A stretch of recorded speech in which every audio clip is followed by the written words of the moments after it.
City. Sa indong makakaiba, si Dr. Rene Bulyacer sa programang Kinabuhi Ipagtanggol.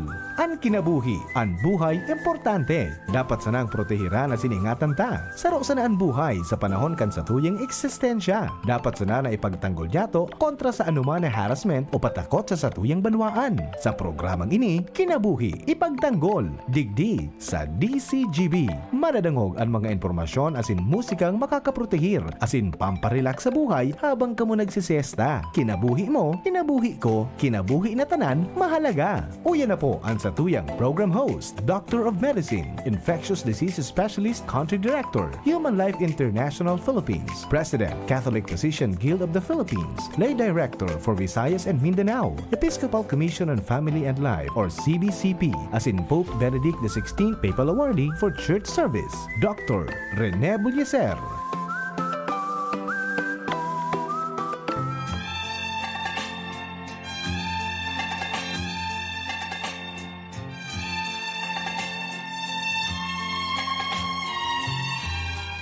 Magandang hapon sa ating lahat mga kapatid, marhay na hapon. Lalo na sa ating mga kapatid dito sa Legazpi, sa Albay, sa Sorsogon, Camarines, diyan sa Birac, Catanduanes, mga isla. Including our brothers and sisters, listeners diyan sa Samar. Maupay na kulop hayo dida. And then our Visayan viewers and listeners, maayong hapon kanatong tanan. Welcome sa ating weekly program entitled Kinabuhi Ipagtanggol. Kinabuhi means life. Buhay in Tagalog. Kinabuhi in Bisaya or Cebuano. Again, let's not forget, buhay natin, kinabuhi natin, bigay ng ating Panginoong Diyos. Kaya habang buhay pa tayo, doon na pa tayo kinabuhi, we will do everything. Gawin natin lahat para matili yung good health natin, psychologically, emotionally, physically, lahat. We will do everything para ma-uplifted yung buhay natin. Okay? This is one way of appreciating God's gift to each one of us. Yung buhay, kinabuhi, gasa ng Panginoong Diyos sa ating lahat. We have greetings sa mga kapatid. Myla from Poblacion, Biri, Northern Samar. Maupay na kulop sa iyo dila, taga Biri, Northern Samar. Ito naman, si Robinson, galing sa Manito. Marhay na hapon sa taga Manito. Carlito, always listening, Doctor, from San Pascual, Borias Island. Good afternoon sa San Pascual, Carlito. Warlita, galing sa Libon. We also have listener from Carla. Palagi nakikinig po sa iyo, Doctor, from Daraga, Albay. Of course, soke natin, Sisi. Kanunay na minaw, gyud pirmi, gikan sa Hinubatan, Albay. Good afternoon. Also from Buzay, Daraga, Albay, si Sally, Austria, Lusada. Sally, mayong hapon, magandang hapon, marahin hapon, Sally, Austria, Lusada, from Buzay, Daraga, Albay. And galing from San Fernando, Ticao Island, Masbate. Good afternoon sa ating mga tipakikinig diyan sa San Fernando, Ticao, Masbate, lalo na sa taga-poblasyon, taga-barangay Corbada, or nandiyan ka man sa Resurrection. Okay, so good afternoon. God's grace. Nandito na tayo sa ating August 15 episode sa ating programang Kinabuhi Ipagtanggol. This is me, your host, Dr. Rene Joseph Bulyacer. Welcome you all, mga kapatid. We will now proceed sa isang tanong dito, pinadala sa ating listener. Sabi niya dito, Dr. Rene, bawat tuwing hapon ng Huwebes, palagi kaming naka-open yung radyo namin dito sa Lagundi, Rapu-Rapu, isla po ng Batan. Good afternoon sa taga Lagundi, sa Rapu-Rapu, the whole of Batan Island. Marahay na hapon sa inyo. Meron po akong katanungan tungkol sa health ko po. Tungkol sa health. Ang aking husband, 56 years old na siya ngayon, nung January ay nagka-stroke po siya. Hanggang ngayon, hindi pa siya makalakad. Mahirap pa siyang makatayo. Kasi doktor, mahirap lang kami. Mahirapan nga kami kahit pagbili lang sa kanyang mga gamot. Gamot para sa high blood, gamot para sa cholesterol. including yung aspirin niya. Kahit siya ay nagkaganyan, mahal ko ang husband ko. Alagaan ko siya alang-alang sa aming 4 na anak. Doktor, ano po ba ang mapaiyo mo sa amin? May pag-asa pa bang gagaling yung mister ko? Okay, good afternoon sa ating unang letter sender, text sender galing sa Rapo-Rapo sa Batan Island. Of course, yung kaso ng husband mo, 56-year-old, is not hopeless. No, hindi hopeless yung kaso ng husband mo. Ang problema lang is post-stroke yung husband mo. Dapat diretsuhan, agapan yan immediately after hospitalization. Paglabas niyo sa ospital, diretso na tayo sa ginatawag nating stroke management. Okay? Stroke management, number 1, ang tapakan natin, ang purpose natin is to reduce the injury sa utak. Kaya, importante yan. Reduce brain injury. Promote maximum patient recovery. Dapat yung mga stroke patient natin, gagaling sila. Babalik sa kanilang anyo, normally. But of course, we have to do a lot of things. Anong gawin natin? Nangunguna diyan ay tinatawag nating stroke rehabilitation program. Like what? Nangunguna, physical and occupational therapy. Ipapiti mo yung husband mo. Okay? Ipapiti, physical therapy. Mahirap kung tayo-tayo lang.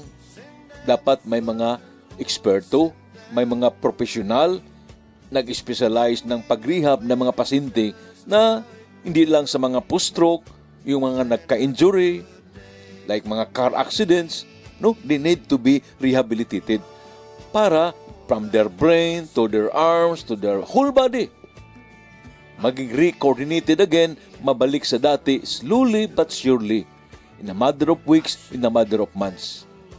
Pangalawa, kasi hindi lang physical therapy, katawan lang, nandiyan pa yung speech therapy. Speech, yung the way you talk, no? Pag-usap mo. Kasi pag yung mga pa-stroke, na gumagalaw na sila, magandang hapon po, mahirap na ano yung muka. No? Speech therapy para mabalik sa dati yung pamaraan na sila ay ano ba yun sa Tagalog? Mag-usap, mag-istorya, magsulti. Pangatlo is para di kan pwede nilang hawakan yung kutsara, di kan manage themselves, makain sila by themselves, no? Hindi na ano ba yun sa Tagalog, hindi na huhungitan ng pagkain yung pasyente mo, nakakaawa tingnan eh. So, swallowing and respiratory therapy. Pagkatapos, mental health counseling. May mental health counseling pa, sabihin ng pasyente, huwag kang malala. Ngayon, Agosto 15, pagdating ng October, November, wow, pagdating ng December, you can do it by yourself. Ikaw na lang, makatayo ka na, makalakad ka na. Next year, early next year, normal ka na, balik ka na sa dati. So, they have to be counseled. Bigyan ng pag-asa. But kaya ma-encourage yung pasyente, he will be encouraged para by himself or herself, kayang-kaya niyang gawin yung lahat sa therapy. Pagkatapos, mayroon pa tayong risk management. Risk management na yung mga bagay-bagay, lahat ng factors na naka-stroke siya, iwasan yan, lalo na sigarilyo, yung hindi pag-inom ng gamot para high blood, pagkain ng mga high in fats, cholesterol, etc., iwasan na yan. Okay, so ito ang importante. Rehabilitation, physical, speech therapy, lahat. And I can assure you, in 6 months' time, balik na yan sa dati, normal na ang husband mo. Okay? Ang tanong lang is, meron bang mga facilities diyan sa Rapo-Rapo? O dalhin mo pa siya sa Legazpi? Napakahirap. It entails money. Okay? So, dito tayo sa una nating music para sa ating lahat, mga kapatid. Oh no, don't go. It's hours till dawn.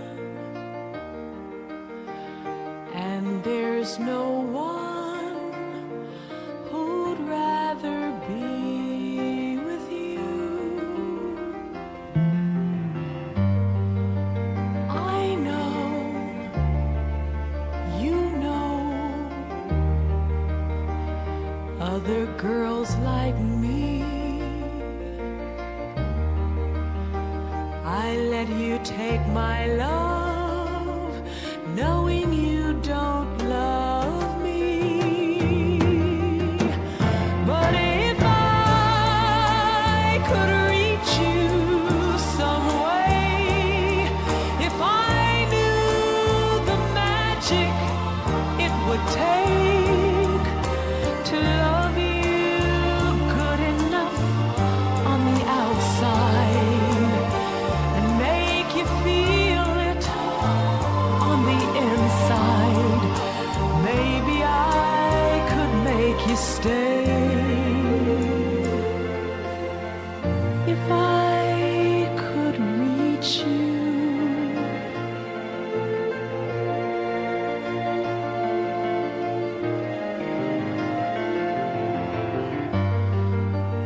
The dark is getting light,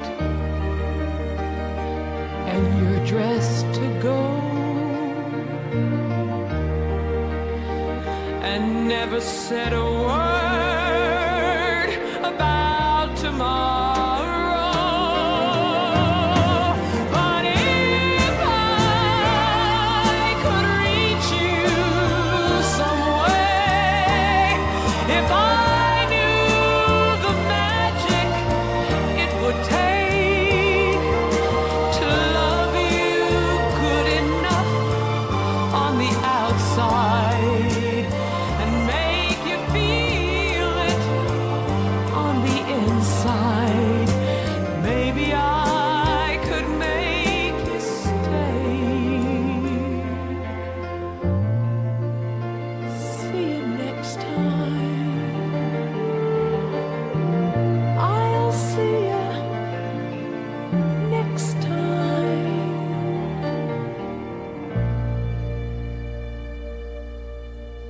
Balik tayo mga kapatid sa programa natin, Kinabuhi Ipagtanggol. Kayong unang tanong kanina, rehabilitation lang kulang yan eh. We love life. Kayong kinabuhi, buhay ng kanyang mister, dapat alagaan natin. Life is very precious. Yung husband niya, 56 years old pa lang eh. Kaya dapat marehab yan, mabalik sa dati, yung kanyang daily lifestyle, normal na buhay, because mahalaga ang kinabuhi, buhay natin ipagtanggol. Mayroon tayong pangalawang nagpadala ng tanong dito. Maray na po sa inyo, Doktor. Greetings po galing dito sa Castilla, Sorsogon. Uy, good afternoon sa taga Castilla, Sorsogon. Lahat ng taga Sorsogon, mayong hapon, maray na hapon. Sa mapagitan lang po ng radyo, ako sumusumaybay sa programa ninyo. Huwag mo lang i-mention yung pangalan ko, Doktor. Meron lang akong isang bagay na bumabagabag sa kaisipan ko tungkol sa pagkamatay ng aking mahal na nanay. Sobra na isang taon siyang namatay, pero parang hindi ko pa rin tanggap na nawala siya sa bahay at sa buhay namin. Namatay po si nanay sa edad na 75 dahil sa cancer ng uterus. Doktor, ano po ba ang maipayo mo sa akin? Okay, good afternoon sa nagpadala sa ating galing sa Castilla, Sorsogon. This is more of emotional, psychological problem. Namatay yung nanay niya more than 1 year na at the age of 75 dahil sa cancer. And hanggang ngayon, hindi pa niya matanggap emotionally, psychologically, physically na wala na yung nanay niya sa buhay nila at sa bahay nila. I'm sure this person na nagpadala sa atin is very, very close to her mother. No? Very, very close.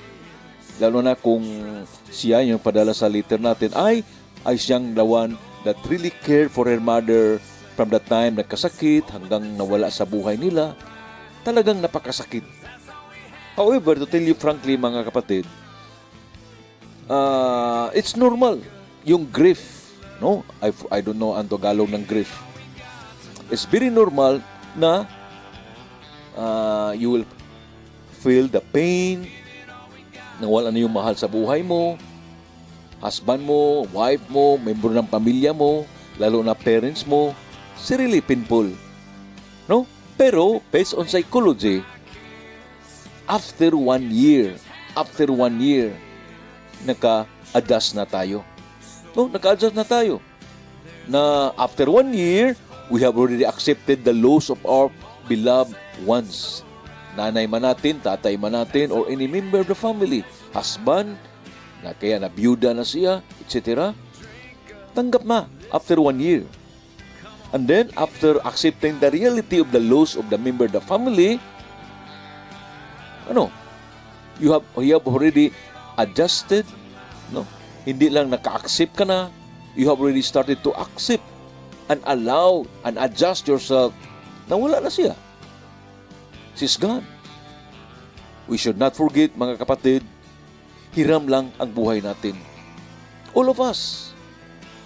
Mayaman ka, mahirap ka, all of us are subject to death, kamatayan. Kaya, bilang Kristiyano, we have to prepare day after day because nobody knows. Ang Panginoong Diyos lang ang may alam sa oras natin dito sa mundo. Kaya, going back sa ating sa Kanya, well, of course, yung mga simptomas ng ito ang tinatawag natin na complicated grief. Complicated. Hindi normal yan. After 1 year, nandiyan pa rin as if umiiyak ka pa rin. You sit by yourself, umupo ka diyan sa corner, ikaw lang. You don't want somebody to talk to you. Okay? Parang ganun. Lalo na yung talagang sometimes hindi ka makatulog. Kaiisip sa mahal na buhay mo na wala na. Iyak ka ng iyak. Pag magkwento ka, iyak ka ng iyak. So, practically, you know what? Ang daming mga complications pag iwanan natin yan, pabayaan natin yan, ganyan. Kasi, pag you will not able to adjust, na wala na yung nanay mo, you will have trouble carrying your daily activities. Kahil magka-depression ka. Pangalawa, you will isolate yourself, you will withdraw yourself from others. No? Yung iba maligaya, dahil nandiyan pa yung parents nila, ikaw nasa corner lang, ayaw mo halo sa kanila. Then, sometimes yung iba ay they will suffer depression, deep sadness, guilt, and saka sometimes they blame themselves. Na they could be bakit napabayaan ba o bakit napadali yung pagkamatay ng mahal na buhay nila. And sometimes they will even say, wala nang bili yung buhay ko, wala na si nanay, wala na si tatay, wala na yung husband o asawa ko. Okay? And even sometimes they will say, buti na lang sana akong namatay, hindi yung mahal sa buhay ko. Now, these are not normal anymore, lalo na after a year. Kaya anong gawin natin? No? Of course, there are a lot of factors bakit nagkaganyan ang tao na hindi niya after a year, lalo na umabot na ng 2 years, hindi pa rin niya katanggap-tanggap na wala na yung mahal sa buhay sa kanilang bahay at sa kanilang buhay. Kaya mga kapatid, ito ang tinatawag namin sa psychology na past history of depression, separation anxiety, post-traumatic stress disorder. This can be already called disorder pag sumubra na ng 1 taon, umabot na ng 2 years, hindi pa rin naka-adjust yung tao. Okay, so how can we prevent it? Anong magawa natin? You start talking. No? You start talking to other people. Like, meron kang kilala na namatayan din sa membro ng pamilya.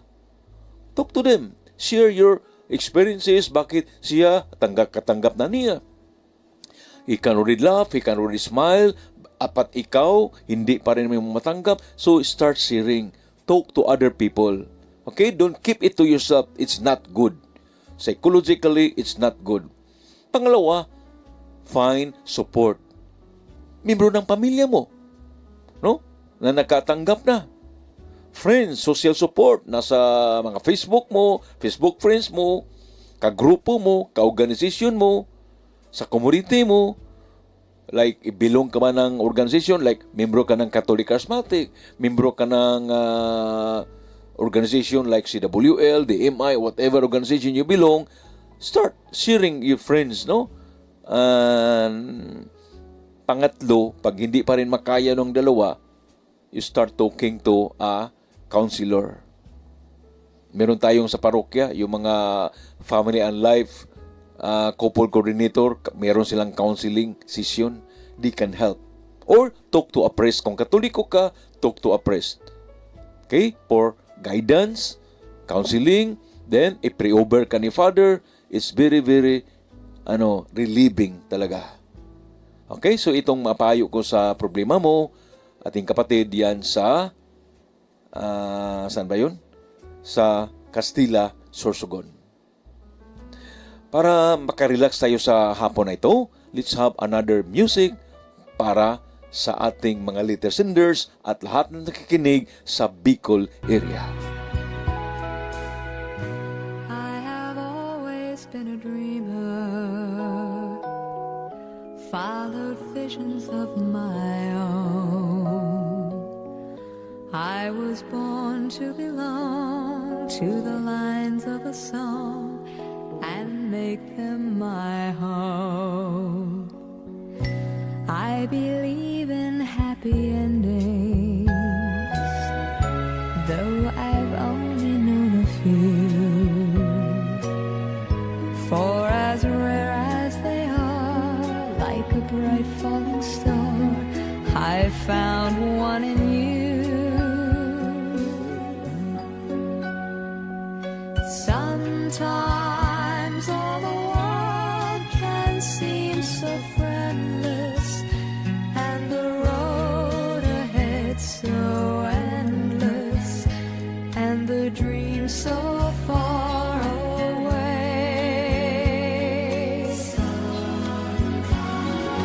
Sometimes when I'm almost to surrender, then I stop and I remember I have you to save my day. Often my imagination has me reaching out too far. When I felt you were there with your hand in the air, you knew from the start.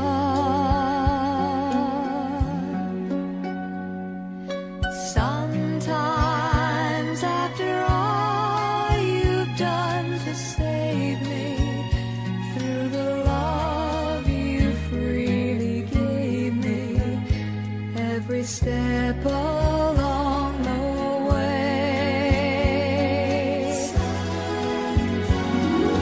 Sometimes people ask what keeps me going, and in truth it comes from knowing I have you to save my day.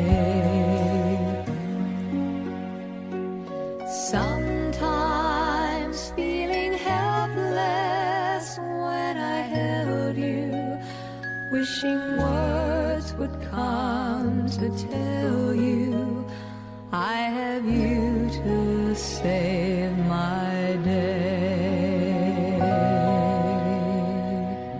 Okay mga kapatid, balik tayo sa programa natin. Kinabuhi, ipagtanggol.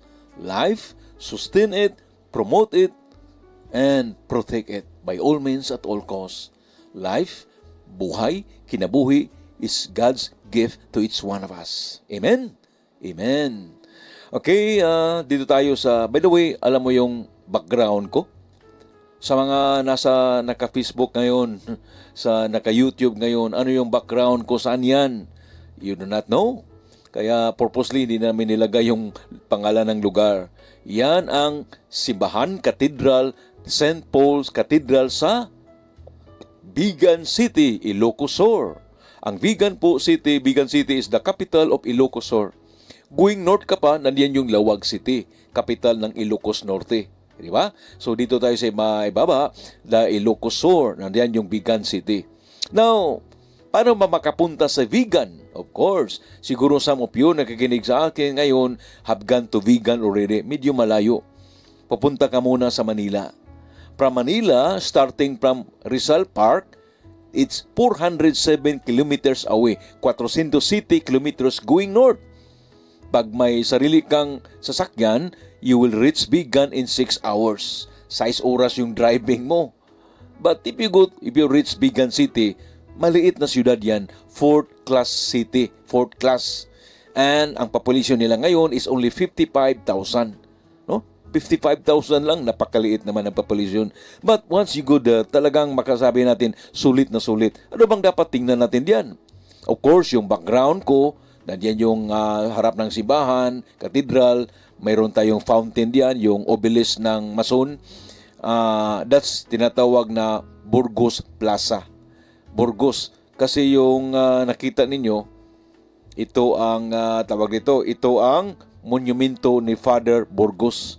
Yung isa sa mga martir, Gomborsa, isang pare who fought against the Spanish regime.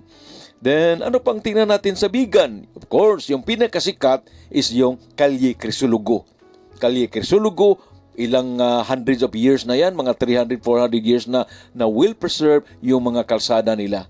Kaya when you go there, sasakay ka ng tartanilya. Then, the National Museum of the Philippines, nandiyan din. Nandiyan yung Vigan Cathedral. Papasok ka diyan. Napakaganda ang Vigan Cathedral, mga kapatid.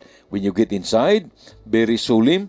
Then, Bantay Church, Bell Tower. Nandiyan yung Vigan Mansion and Museum. Nandiyan yung factory ng mga jar, no? Made of, yung mga original na mga, how do you call that? Mga pot, no? Original.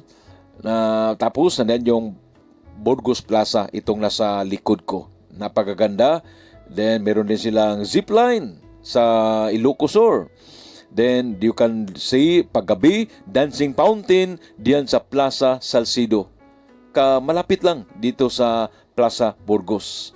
And then, the Twin Bridge, and napakaganda, napakasarap din yung mga pagkain na Ilocano.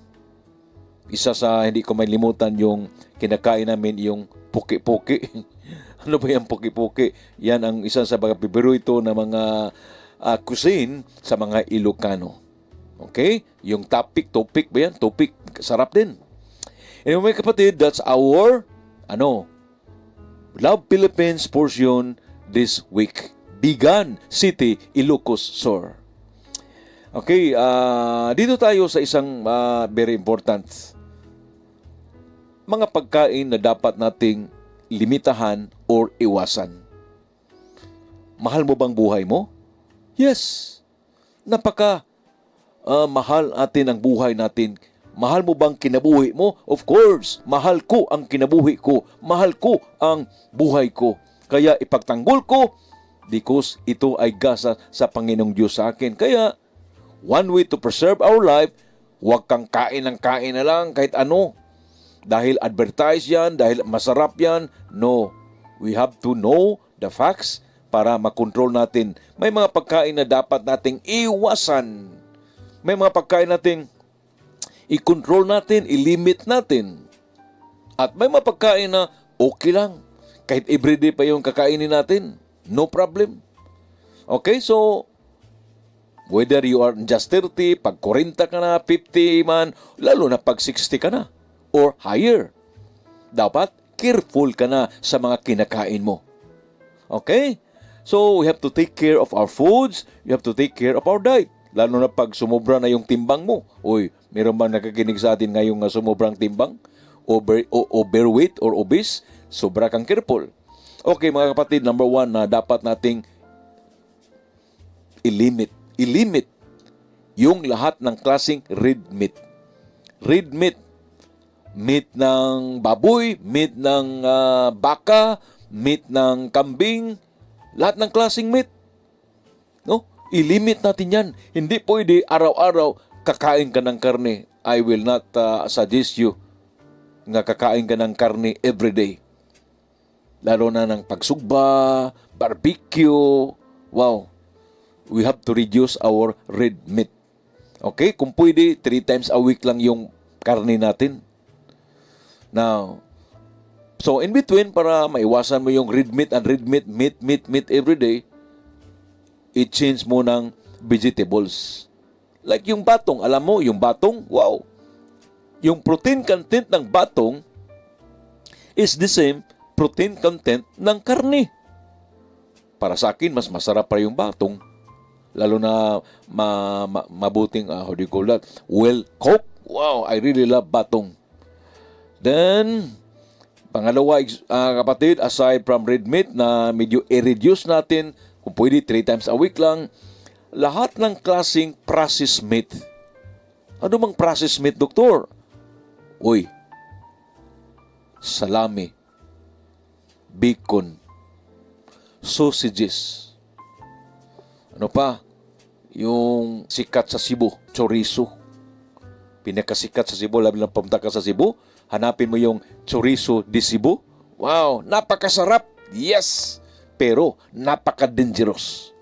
Lahat ng processed meat, including sausages, whether nasa can, very dangerous. Bacon, very dangerous.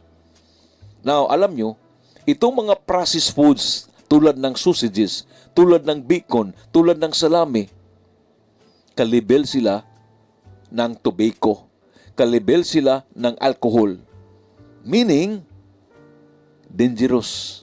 It can cause us cancer. Anong number 1 cancer, mga idolot ng mga processed foods na ito na pinag-usapan natin? Cancer of the colon. Cancer sa colon. Cancer sa intestine. Sa Bisaya, Cebuano, we call it cancer sa tinae. Very dangerous yan. No? Can you imagine, mag-cancer ka sa small intestine, large intestine, lalo na? So, avoid it.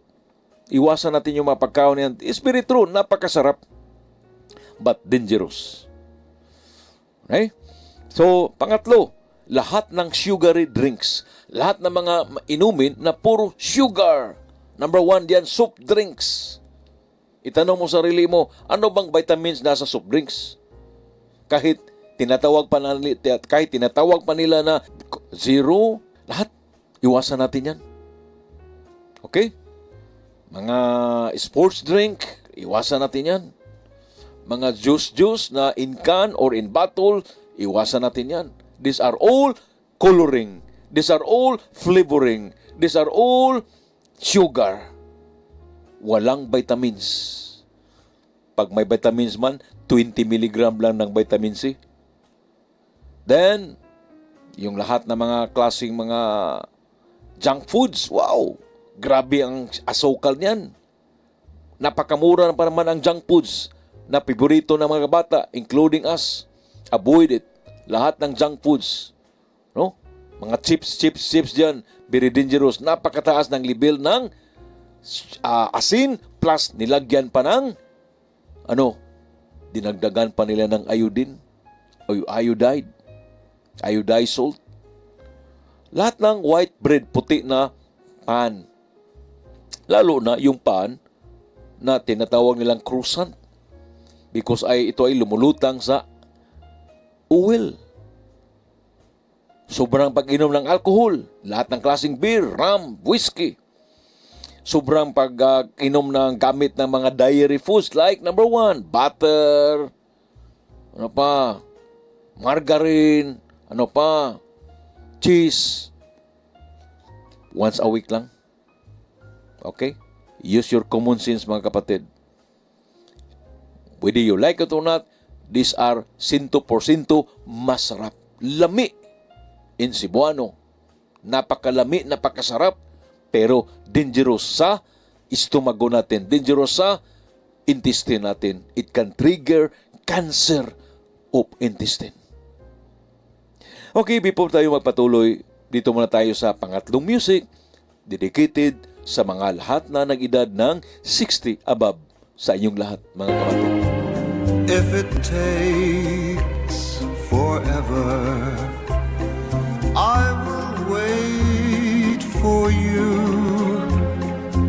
For 1,000 summers, I will wait for you. Till you're back beside me, till I'm holding you, till I hear you sigh here in my arms. Anywhere you wander, anywhere you go, every day remember how I love you so. In your heart believe what in my heart I know, that forevermore I'll wait for you. The clock will tick away the hours one by one, and then the time will come when all the waiting's done. The time when you return and find me here and run straight to my waiting arms. If it takes forever, I will wait for you. For 1,000 summers, I will wait for you till you're here beside me, till I'm touching you, and forevermore sharing your love.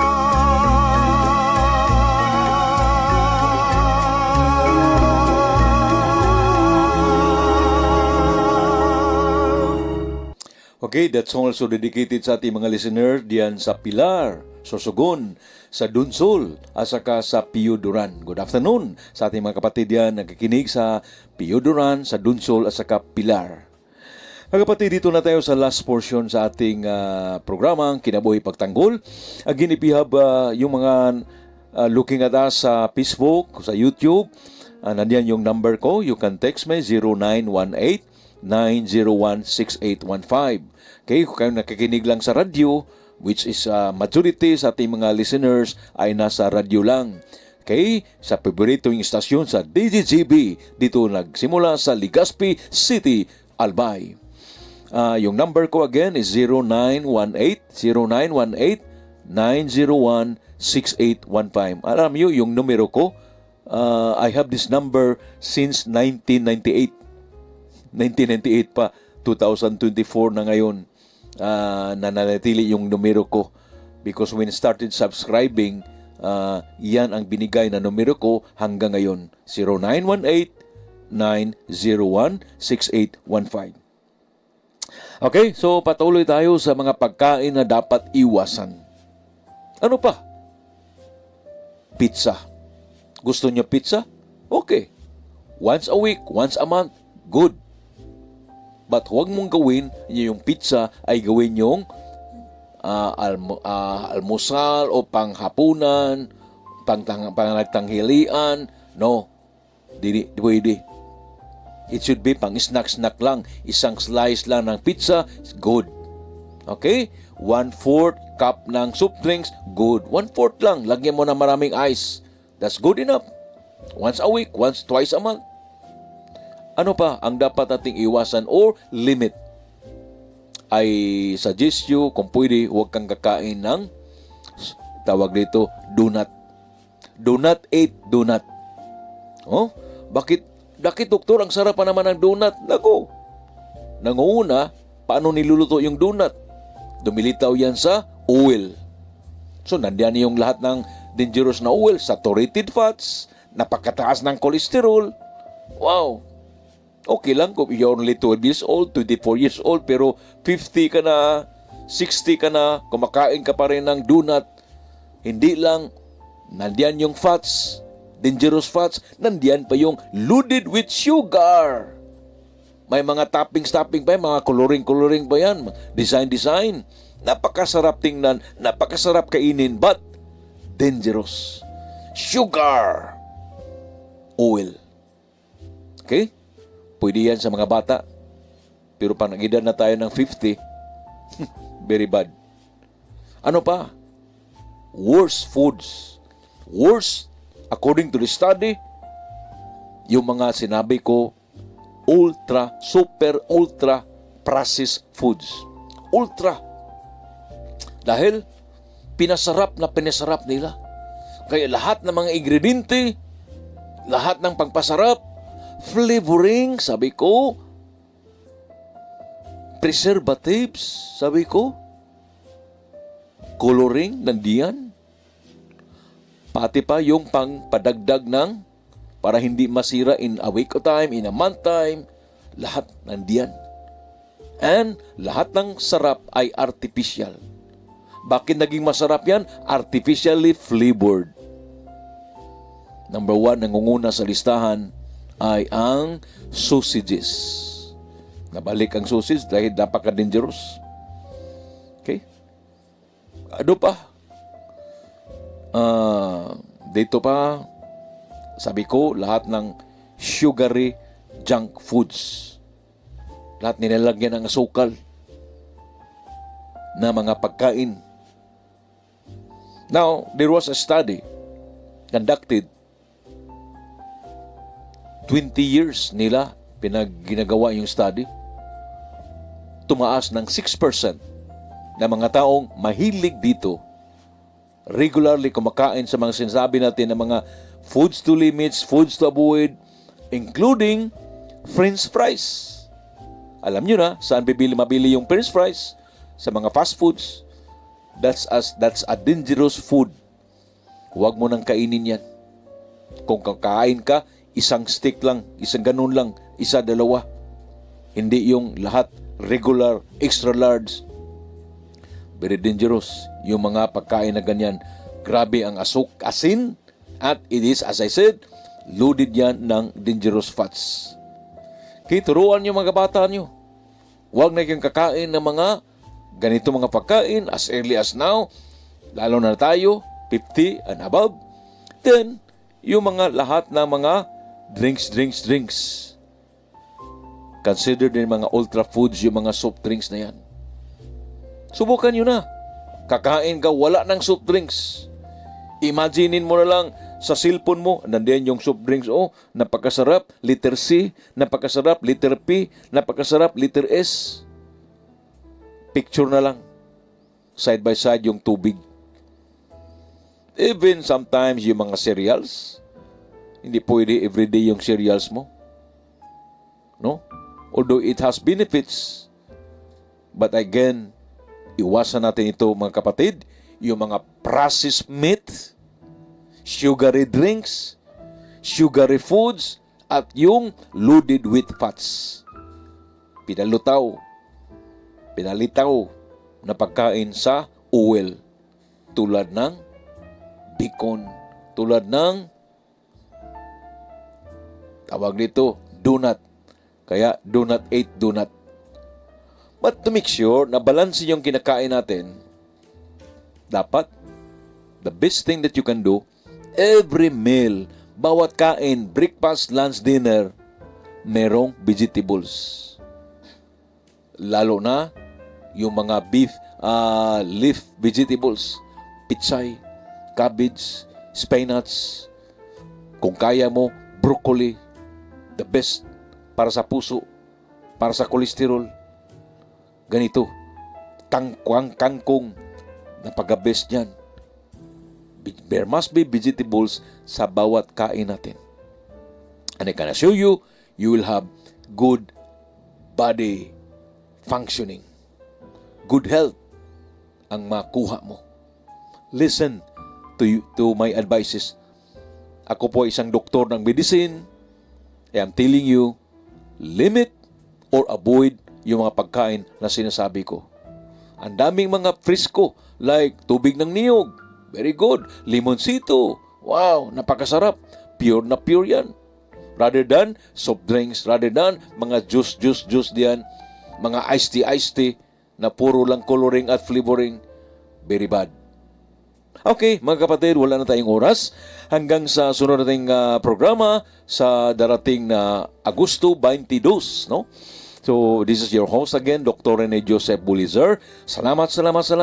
I'll wait for your text. I'll wait for your messages para sa ating next na programa next Thursday. God bless and bye-bye. There was a girl, a very pretty girl. Oh, but she was lonely, lonely. I can see her now. I can hear her cry.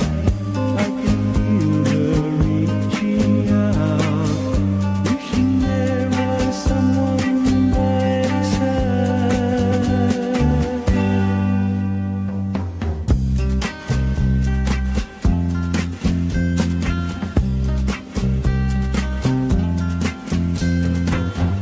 I heard he sang a good song.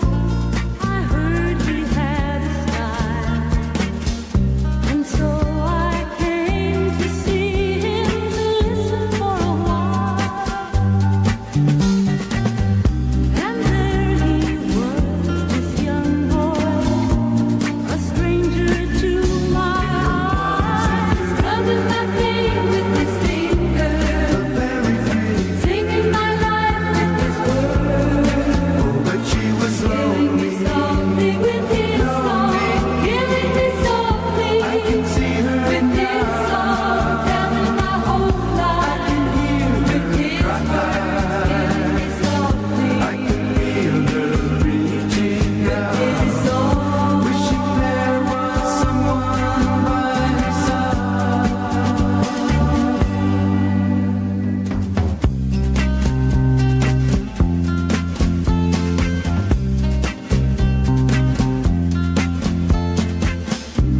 He sang as if he knew me in all my dark despair, and then he looked right through me as if I wasn't there. But he was there, the stranger.